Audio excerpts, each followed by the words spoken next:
सारथी। नमस्कार, खबर उत्तराखंड में आपका स्वागत है। मैं हूं आरिश अजहर, आपके साथ रुक करेंगे इस वक्त की सुर्खियों पर। उत्तराखंड कैबिनेट बैठक में आए 10 प्रस्ताव, अभियोजन विभाग के नए ढांचे को दी गई मंजूरी। कैबिनेट बैठक में सहायक अभियोजन अधिकारी के 46 अतिरिक्त पदों के सृजन को मंजूरी। राज्य की दुकानों और संस्थानों में महिला कर्मचारी अब रात 9 बजे सुबह 6 बजे तक कर सकें शिफ्ट। पौड़ी में जिला अधिवेशन की तैयारी शुरू, बैठक के साथ शुरू हुई तैयारियां। देहरादून में संविधान दिवस पर कांग्रेस मुख्यालय में कार्यक्रम, संविधान निर्माताओं के योगदान को किया गया याद। हरिद्वार में मंत्री दिवाकर भट्ट का निधन, राजकीय सम्मान के साथ हुआ अंतिम संस्कार। चारधाम यात्रा ने बनाया रिकॉर्ड, पिछले साल से लगभग 4.5 लाख श्रद्धालुओं ने किया था दर्शन। आप देख रहे हैं के न्यूज, खबरों का सारथी। उत्तराखंड में लंबे समय से मानव वन्य जीव संघर्ष लगातार देखने को मिल रहा है। अब खाने की तलाश में खौफनाक जानवर रिहायशी इलाकों का रुख कर रहे हैं और ये बेहद चिंता का विषय है। एक ऐसी समस्या है जो उत्तराखंड के जीवन, जीविका और समाज को सीधे तौर पर प्रभावित कर रही है। रिपोर्ट देखिए। साल 2025 में रुद्रप्रयाग जिले के भीतर गुलदार के हमलों में 4 लोगों की मौत हुई, जबकि 12 लोगों को गुलदार ने घायल किया। इसी तरह इस साल अभी तक भालू के हमले से 14 लोग घायल हो चुके हैं। साल 2022 से अभी तक के आंकड़ों पर गौर करें तो जंगली जानवरों के हमले में सबसे अधिक लोगों की मौत और घायल जिले में इसी साल 2025 में हुए हैं। इन दिनों भी अलग अलग क्षेत्रों में गुलदार और भालू का आतंक बना हुआ है। पौड़ी क्षेत्र के ग्रामीण क्षेत्र में गुलदार के बढ़ते आतंक के खिलाफ आक्रोशित ग्रामीणों ने आज भी पौड़ी श्रीनगर राष्ट्रीय राजमार्ग के गडोले से डांडरी लिंक मोटरमार्ग तिराहे पर धरना प्रदर्शन किया और सरकार और वन विभाग के खिलाफ जमकर नारेबाजी की। इस दौरान ग्रामीणों ने क्षेत्र में बढ़ती गुलदार की घटनाओं और उसके आतंक के खिलाफ आक्रोश जताया है और क्षेत्र में आतंक का पर्याय बने गुलदार को मारने की मांग की है। वहीं प्रदेश में हो रही मानव वन्यजीव संघर्ष की घटनाओं को लेकर मुख्यमंत्री ने कहा कि सरकार के लिए चुनौती है, लेकिन जिन लोगों के साथ ये घटनाएं सामने आई हैं, इसको लेकर सरकार संवेदनशीलता से काम कर रही है। इस मामले में हाई लेवल बैठक भी की जा चुकी है। मानव वन्य जीव संघर्ष में जिन लोगों की मौत हो जाती है उन्हें 4 लाख दी जाने वाली धनराशि को 10 लाख किया गया है। जो लोग घायल होंगे उनके स्वास्थ्य की देखरेख करने के लिए प्रदेश सरकार प्रतिबद्ध है और निःशुल्क में उन्हें उपचार दिया जाएगा। बता दें कि प्रदेश में लगातार मानव वन्य जीव घटनाएं सामने आ रही हैं, जिससे पहाड़ से लेकर मैदान तक कई लोग परेशान हैं। पहाड़ों ने भालू व गुलदार का हमला आए दिन हो रहा है, वहीं मैदान में हाथियों का आतंक बढ़ता ही जा रहा है। इसी से आक्रोशित होकर राजधानी देहरादून में वन मुख्यालय में प्रदेश अध्यक्ष कांग्रेस गणेश गोदियाल के नेतृत्व में कांग्रेस जनों ने घेराव किया। वन मुख्यालय में धरने पर बैठे साथ सरकार और विभाग की लापरवाही के खिलाफ जमकर विरोध प्रदर्शन भी किया है। वहीं आज हुए धामी कैबिनेट के फैसले पर भी वन्य जीव संघर्ष में घायलों को मुफ्त इलाज के साथ मृत्यु होने पर धनराशि 6 लाख से बढ़ाकर 10 लाख कर दी गई है। देखिए, इसके लिए वन विभाग समेत मुख्य सचिव और सारे लोगों के साथ हमने यहाँ बैठक करी है। ये वास्तव में बहुत हमारे लिए चुनौती भी है और बहुत जिन लोगों को भालू ने हमला किया है उनके लिए सरकार उनके साथ खड़ी है। और हमने कहा है कि जहाँ मानव वन्य जीव संघर्ष में जो धनराशि पहले 4 लाख रुपए दी जाती थी, हमने उसको 10 लाख रुपए किया है। इसके साथ ही जिनको भी ऐसे हमले का शिकार होना पड़ा है, उन सभी के समुचित स्वास्थ्य के लिए, उनकी पूरी देखरेख के लिए और उनके जितना भी जो भी उसमें धनराशि खर्च होगी वो सरकार के द्वारा वहन की जाएगी। वन्यजीव मानव वन्यजीव संघर्ष में जब किसी की दुखद मृत्यु होती थी 6 लाख रुपये दिए जाते थे, अभी इसको बढ़ा करके 10 लाख कर दिया गया। और घायलों का जैसा कि माननीय मुख्यमंत्री जी ने अभी परसों ही आपने देखा होगा प्रेस नोट भी जारी हुआ था, उन्होंने कहा कि उसका पूरा खर्च जो है राज्य सरकार उठाएगी। आज 24 तारीख को 22 नवंबर का लेटर ये आज 24 तारीख को धरना स्थल पर वन विभाग के रेंजर द्वारा दिया गया, एसडीओ द्वारा दिया गया और इसमें भी स्पष्ट नहीं है, ये लिख रहे हैं कि जो कोटी से और ढांडरी की जो दूरी हवाई रेंज है वो 3.8 किलोमीटर है। अब आप लगाइए कि 2 तरह के इन्होंने आदेश किए हैं। कोटी में इन्होंने मारने का आदेश किया है, ढंडरी में ये टेंगोलाइज करने के आदेश दिए हैं। अब ये पहले तो ये स्पष्ट करें कि बाघ एक ही है कि अलग अलग है। वही बाघ यहाँ पर भी है, जिसने कोटी में आक्रमण किया है, जिसको महिला को मारा है, वही बाघ क्या ढंडरी में भी है? तो इसका हवाला क्यों दिया है इन्होंने कोटी का? उत्तराखंड के चाहे पहाड़ी जिले हों चाहे मैदानी जिलों में अलग अलग तरीके से जंगली पशुओं का मानव जीवन को क्षति पहुंचाना लगातार बदस्तूर जारी है। जो संपत्तियां हैं, लोगों की निजी संपत्तियां, उनको नुकसान पहुंचाना बदस्तूर जारी है।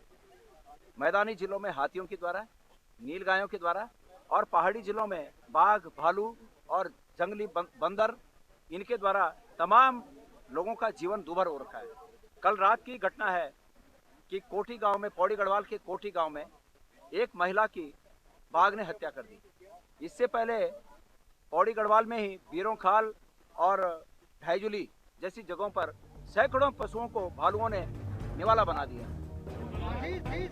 उत्तराखंड में इन दिनों मानव वन्य जीव संघर्ष एक बड़ा मुद्दा बन गया है, क्योंकि आए दिन कहीं न कहीं से गुलदार, भालू, बाघ, हाथी समेत अन्य वन्य जीवों के हमले की घटनाएं लगातार सामने आ रही हैं, जिसमें कई लोग घायल हो चुके हैं तो वहीं कुछ लोग जान भी गंवा चुके हैं। जंगली जानवरों के हमले को लेकर आम लोगों के बढ़ते आक्रोश के बीच राजनीतिक दलों ने भी इस पर बहस तेज कर दी है। इधर वन्य जीवों को लेकर कांग्रेस खुद की टास्क फोर्स ग्रामीण स्तर पर बनाने का विचार कर रही है। उधर बीजेपी वन्य जीवों पर कांग्रेस के सड़क पर उतरने को राजनीति बता रही है। के क्षेत्रों में जंगली जानवरों के आतंक से जनता में भय का माहौल है। लोग घरों से नहीं निकल पा रहे हैं। जंगल में घास लेने के लिए जो महिलाएं जाती थी वो नहीं जा पा रही हैं। बच्चे स्कूल नहीं जा पा रहे हैं। लोग रोजमर्रा के काम निपटाने में भयभीत हैं, क्योंकि भालू का जो आतंक है उससे पूरे उत्तराखंड में आप देख लीजिए, चाहे आप कुमाऊं से देख लीजिए, गढ़वाल मंडल के बहुत से इलाकों में भारी हमले हुए हैं। बहुत जान माल की क्षति हो चुकी है। बाघ का हमला है। इसी तरीके से जंगली सुअरों के आतंक से फसलें चौपट हो रही हैं। तो लोगों में एक तरीके से जंगली जानवरों के प्रति आक्रोश पैदा हो गया है। इन 25 वर्षों में ये देखा जाए कि उत्तराखंड जो है वन आच्छादित क्षेत्र है और वनों में जंगली जानवरों के राशन की बहुत कमी हो चुकी है, क्योंकि जंगल काटे जा रहे हैं। तमाम सत्ताएं अपने पद का दुरुपयोग करके जंगलों में बड़े बड़े रिसोर्ट खड़े कर रहे हैं, जिस कारण जंगली जानवरों को अब जंगल में खाद्य पदार्थ की कमी हो रही है। उदाहरण आपके सामने है, भालू आए दिन आदमियों पे हमले कर रहे हैं। देखिए, कांग्रेस की मंशा कुछ और है। कांग्रेस वन्य जीवों और मानव के इस संघर्ष की आड़ में जो एक माओवादी और एक अराजकता का माहौल प्रदेश में पैदा करना चाहती है, वो कहीं ना कहीं उत्तराखंड की जनता भी समझती है। और इसे लेकर जो ये बयान कांग्रेस से अब ये आए हैं, तो ये कांग्रेस के चाल चरित्र और अपने उनके एक चेहरे की सच्चाई बयान करते हैं। कुल मिलाकर उत्तराखंड में मानव वन्यजीव संघर्ष लगातार बढ़ रहा है, जो कि चिंता की बात है। तो वहीं अब पहाड़ों के बाद मैदानी क्षेत्रों में भी लगातार जंगली जानवरों का आतंक देखने को मिल रहा है। वहीं पिछले 1 माह के बाद भी गुलदार के न पकड़े जाने पर सवाल खड़े हो रहे हैं। पौड़ी में ग्रामीणों 4 दिनों से धरने पर बैठे हैं। खुद मुख्यमंत्री धामी बंडे मानव वन्यजीव संघर्ष पर चिंता जता चुके हैं। ऐसे में क्या वन विभाग अब इस संघर्ष को रोकने की दिशा में काम करेगा, देखने वाली बात होगी। Uttarakhand desk report.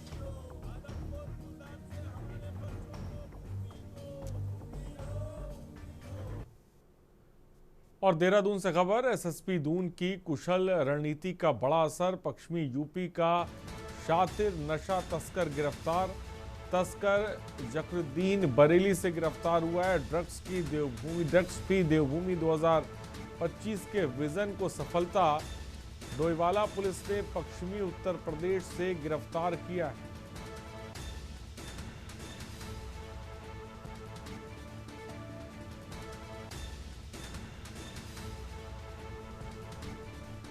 तस्कर जकरुद्दीन बरेली से गिरफ्तार किया गया है।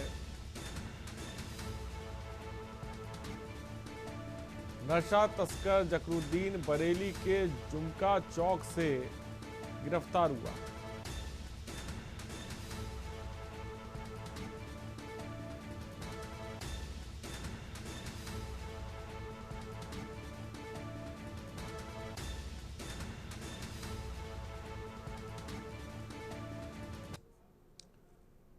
और उत्तराखंड के वरिष्ठ राज्य आंदोलनकारी और पूर्व कैबिनेट मंत्री श्री दिवाकर भट्ट का पार्थिव शरीर बुधवार को खड़खड़ी शमशान घाट पर पूर्ण राजकीय सम्मान के साथ पंचतत्व में विलीन हो गया। दोपहर 2 बजे उनके पुत्र ललित भट्ट ने उन्हें मुखाग्नि दी। इस दौरान शमशान घाट पर जनसैलाब उमड़ा। राज के इस कद्दावर नेता को अंतिम विदाई देने के लिए भारी भीड़ जुटी।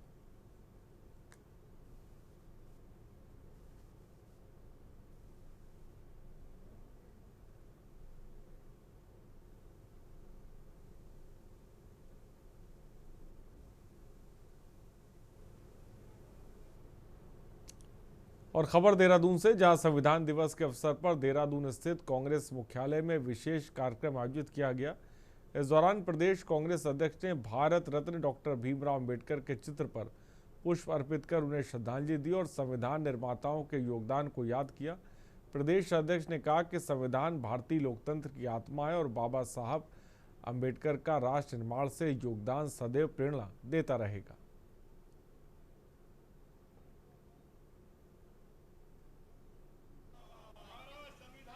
आज संविधान दिवस है और संविधान दिवस में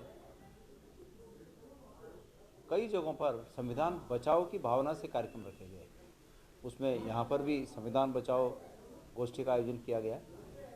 केंद्र की सरकारों को ये सोचने के लिए मजबूर होना पड़ेगा कि संविधान दिवस पर इस देश की जनता को और इस देश के राजनीतिक पार्टियों को संविधान बचाओ का नारा देना।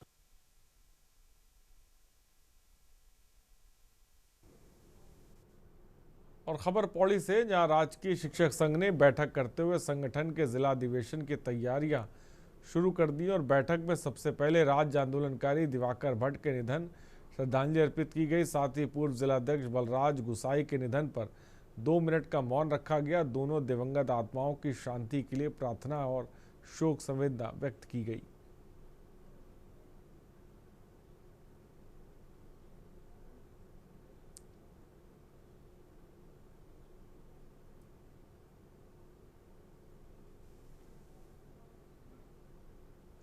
और खबर देहरादून से, जहां जिला अधिकारी सविन बंसल ने ऋषिपूर्णा सभागार में अतिक्रमण हटाने की प्रगति की 5वीं अंतर विभागीय बैठक में अधिकारियों को कड़ी चेतावनी दी।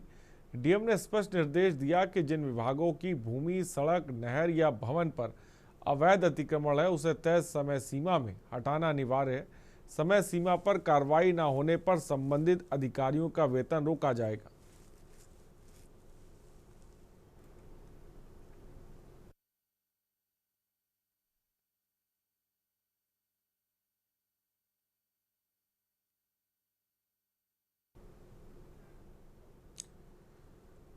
और खबर देहरादून से, जहां राजकीय बालिका इंटर कॉलेज राजपुर रोड में वंदे मातरम राष्ट्रीय गीत के 150 वर्ष पूरे होने और संविधान दिवस के अवसर पर महानगर भाजपा द्वारा विशेष कार्यक्रम आयोजित किया गया। कार्यक्रम में उपस्थित छात्राओं एवं जन समूहों ने सामूहिक रूप से संपूर्ण वंदे मातरम का गायन किया।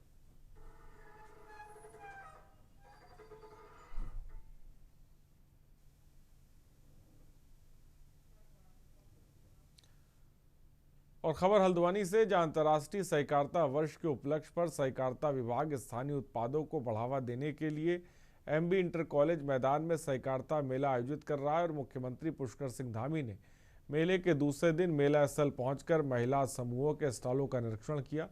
उन्होंने राज्य सरकार की योजनाओं को देखते हुए समूहों की महिलाओं से योजनाओं से लाभान्वित होने का आह्वान किया।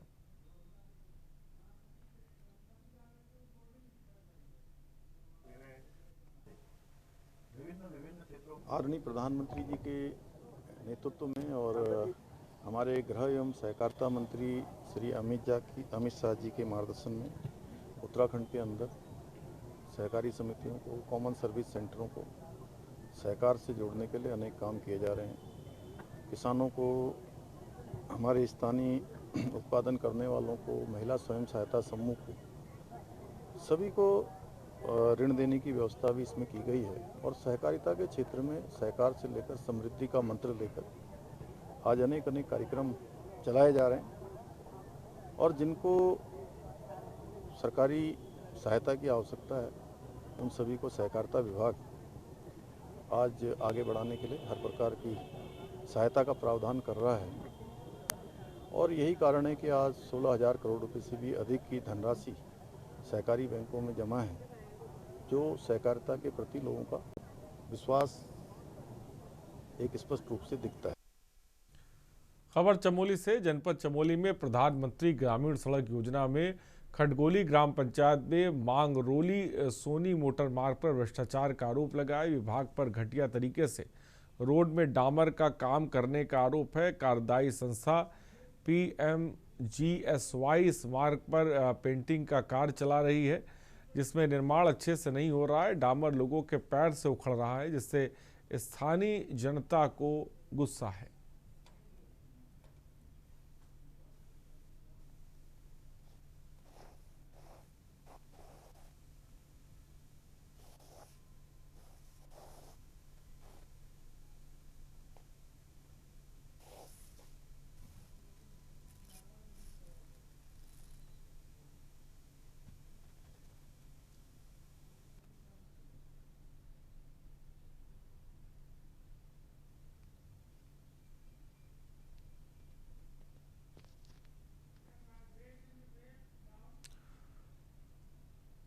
और यहाँ रुकते एक छोटे से ब्रेक के लिए, हम जल्द हाजिर होंगे।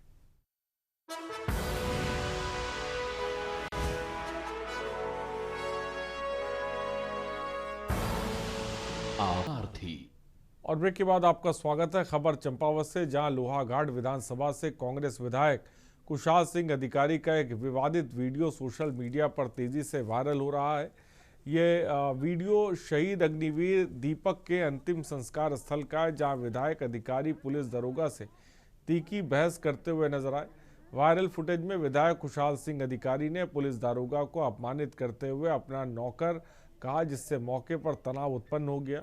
इसके अलावा विधायक के बेटे, जो कि ब्लॉक प्रमुख भी है, ने भी अपनी हनक दिखाने की कोशिश की और एक गमगीन और संवेदनशील माहौल पर इस विवाद ने माहौल को और भी भारी कर दिया।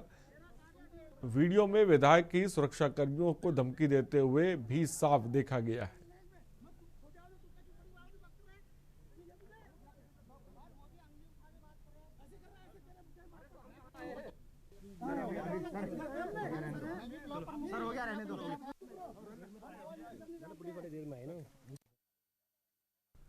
और रुड़की के पिपरान कलियर थाना क्षेत्र से बड़ी खबर आई, जहां पुलिस और प्रशासन ने संयुक्त कार्रवाई करते हुए अवैध रूप से बनी मजार को हटाया। कार्रवाई के दौरान किसी भी अप्रिय स्थिति से निपटने के लिए भारी पुलिस बल तैनात रहा।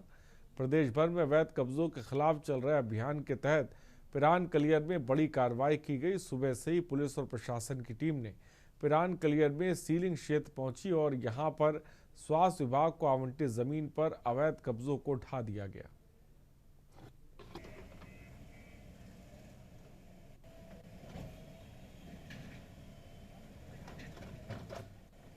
ये हमने सीलिंग का भूमि था, वो सरकार में अभी स्वास्थ्य विभाग को आवंटित वाला भूमि में मजार का निर्माण हो चुका था। उसमें हमने पेपर के तौर पे उनको पूरा टाइम देते हुए कोर्ट का गाइडलाइंस के अनुसार अपने आप हटाने के लिए भी नोटिस पीरियड ख़त्म होने के बाद आज डेट तय करके पुलिस और प्रशासन ने उसको हटाते हुए और मार्किंग करके स्वास्थ्य विभाग को भी आवंटित करने का कार्रवाई की। पिरान कलियर में कई और भी ऐसे मजारे होंगे जो सिंचाई विभाग के होंगे, जो अतिक्रमण अवैध तरीके से किया गया, क्या उन पर भी और कार्रवाई की जाएगी? हाँ, उनके खिलाफ भी कार्रवाई किया जाएगा। अपना पेपर्स वगैरह चेक करते हुए उनको विधिवत तरीके से तामील करने के बाद उसके ऊपर भी हमें कार्रवाई करनी। और उत्तराखंड हाईकोर्ट ने रुड़की हरिद्वार के गंदासपुर की ग्राम सभा की पर ग्राम के ही कुछ दबंगों लोगों के द्वारा कब्जा करके फसल उगाए जाने के खिलाफ दायर जनहित याचिका पर सुनवाई की। मामले की सुनवाई के बाद राज्य सरकार के द्वारा जो स्थिति कोर्ट को अवगत कराएगी, उस पर कोर्ट संतुष्ट नहीं हुई और मामले की सुनवाई के बाद कोर्ट की खंडपीठ ने सरकार से याचिकाकर्ता को सुरक्षा मुहैया कराने के निर्देश दिए।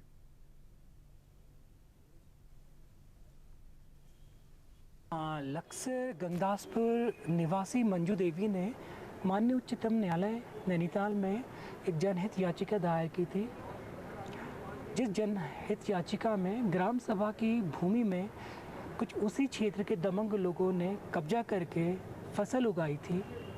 आज उसी की सुनवाई में वो डेट पे लगकर आई थी एवं सरकार से स्टेटस रिपोर्ट मांगी गई थी, मगर सरकार के पास एकदम सही डॉक्यूमेंट ना होने के कारण इस पर फ्राइडे की डेट लगाई है और इसी मामले में याचिकाकर्ता पे हमले भी हो चुके हैं और याचिकाकर्ता को हाईकोर्ट से सुरक्षा का आदेश भी प्राप्त हुआ है। और आज देहरादून से खबर, आज प्रदेश भर में संविधान दिवस मनाया गया। वहीं किशोर न्याय अधिनियम के 10 साल पूरा होने और वंदे मातरम के 150 साल पूरा होने के अवसर पर उत्तराखंड बाल आयोग के अध्यक्ष डॉक्टर गीता खन्ना ने मुख्यमंत्री पुष्कर सिंह धामी को पत्र लिखा। और इस बीच उत्तराखंड बाल आयोग की अध्यक्ष डॉक्टर गीता खन्ना ने कहा कि हमने मुख्यमंत्री को पत्र लिखकर निवेदन किया है कि हर स्कूल की सुबह की प्रार्थना सभा में वंदे मातरम गाया जाए।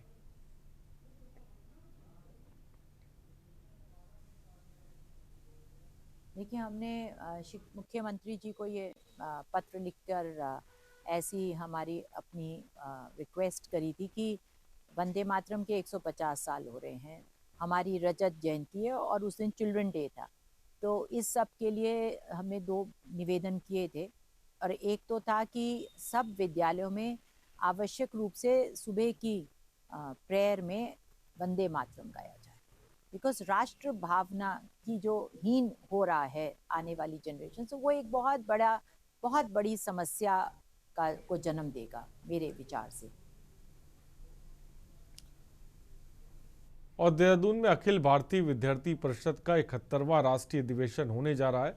यह अधिवेशन 28 नवंबर से 30 नवंबर तक देहरादून के परेड ग्राउंड में चलेगा और उत्तराखंड में पहली बार इतना बड़ा राष्ट्रीय अधिवेशन होने जा रहा है, जिसका शुभारंभ अंतरिक्ष वैज्ञानिक तथा इसरो के पूर्व अध्यक्ष डॉक्टर एस सोमनाथ करेंगे। वहीं 30 नवंबर को होने वाले सम्मान समारोह में यशवंतराव केलकर युवा पुरस्कार 2025 गोरखपुर के युवा समाजसेवी कृष्ण पांडे आजाद को प्रदान करेंगे।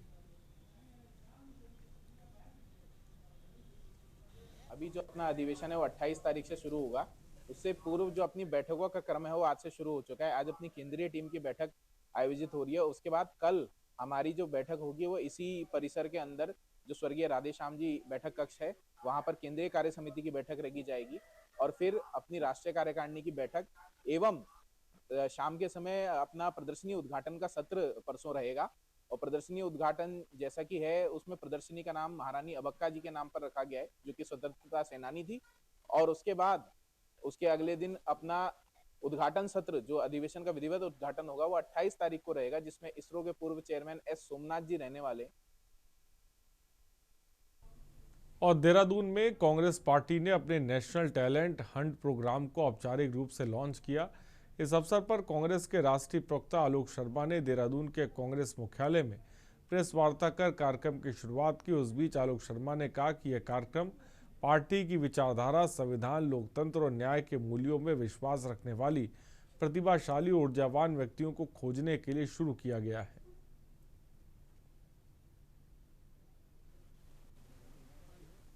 प्रक्रिया में यह है कि 7 दिन अभी आवेदन के लिए दिए गए हैं।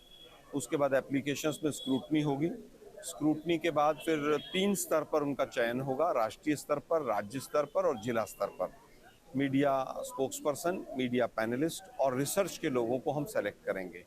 मेन जो क्राइटेरिया रहेगा वो ये रहेगा कि कांग्रेस के साथ उनकी कितनी अटैचमेंट है, कांग्रेस का कितना ज्ञान है, बीजेपी सरकार के प्रति उनकी किस तरह की नीतियां रही हैं, कितने पढ़े लिखे हैं, क्योंकि मीडिया में जाना है तो प्रेजेंटेशन कैसी है, भाषा की शैली कैसी है, भाषा पर कितना कमांड है, कम्युनिकेशन स्किल्स कैसी हैं, इस तरह के तमाम पैरामीटर्स रहेंगे। उनके आधार पर हम अपनी नई टीम चयनित करेंगे। खबर रुड़की से हरिद्वार को मुख्यमंत्री पुष्कर सिंह धामी की मंशा के अनुसार मॉडल जनपद बनाने की कवायद तेज है। इस कड़ी में जिलाधिकारी मयूर दीक्षित रुड़की पहुंचे, जहां उन्होंने शहर के स्वच्छता, यातायात और स्वास्थ्य सेवाओं को लेकर कई अहम निर्देश जारी किए। रुड़की के सिविल लाइंस स्थित चंद्रशेखर चौक के पास जिलाधिकारी मयूर दीक्षित ने समस्त विभागों के अधिकारियों के साथ निरीक्षण किया और अधिकारियों को शहर को साफ सुथरा रखने के निर्देश दिए। देखिए, अभी माननीय मुख्यमंत्री जी द्वारा निर्देश दिए गए हैं कि हरिद्वार जनपद को एक मॉडल जनपद बनाया जाए स्वच्छता को लेकर। तो उसी क्रम में सभी डिपार्टमेंटल ऑफिसर्स के साथ हम काम कर रहे हैं और इसमें हरिद्वार हो, रुड़की हो, हमारा जो बॉर्डरिंग जितने भी हमारे टाउन्स हैं, जितने हमारे एंट्री पॉइंट्स हैं डिस्ट्रिक्ट के, सभी जगह हम सौंदर्यीकरण का, साफ सुथरा शहर हो उस तरह के हम निरीक्षण कर रहे हैं। टॉयलेट्स हमारे सारे साफ हो, सार्वजनिक हमारे चौराहों को लेकर भी अभी चर्चा की गई। जितने हमारे चौराहे हैं उनका भी ब्यूटिफिकेशन का कार्य नगर निगम के माध्यम से या HRD के माध्यम से, यानी जो भी इसको टेकअप करेंगे उनको कराया जाएगा। साथ ही कई स्वयंसेवी संस्थाएं हैं, कई कंपनीज हैं जो इसमें आगे बढ़ चढ़कर वो भी हिस्सा लेना चाहती हैं, उनके साथ भी हम इस बार बैठक करेंगे। और खबर उत्तराखंड में फिलहाल इतना ही, और आगे देखिए मंथन हमारे प्रधान संपादक दुर्गेश चौहान जी के साथ।